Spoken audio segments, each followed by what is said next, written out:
今天训练继续增加难度，手放进去，把它吓的，哎呦！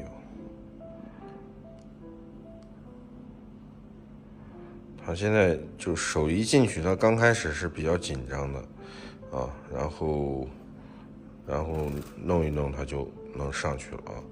那我们今天怎么弄啊？要增加难度了啊！我们要开始动它了。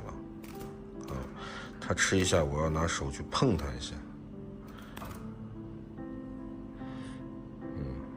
他飞走了，我们继续在这等他上钩啊。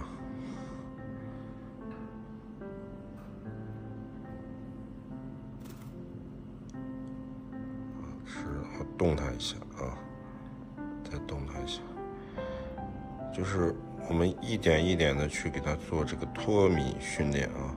很多说是这鸟一动它就飞，一动就飞，那就是首先我们一定要在笼子里把这个脱米要做好。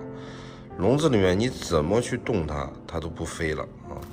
你笼子里面脱米不做好，你直接弄到外面，它肯定撒丫子都给你飞高出去了，它都不找你了啊。所以一定是开始要在笼子里面要做各种各样的一个脱米啊，让它去适应。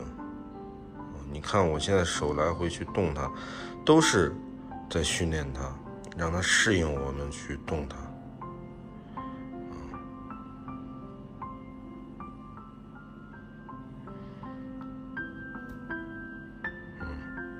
只要它不飞啊，那我们这个脱米就算训练成功了啊。这是只是第一步啊，这种动的话都是比较幅度比较小的，你知道吗？后面2个手都要进去，再不停的去蹂躏它的啊。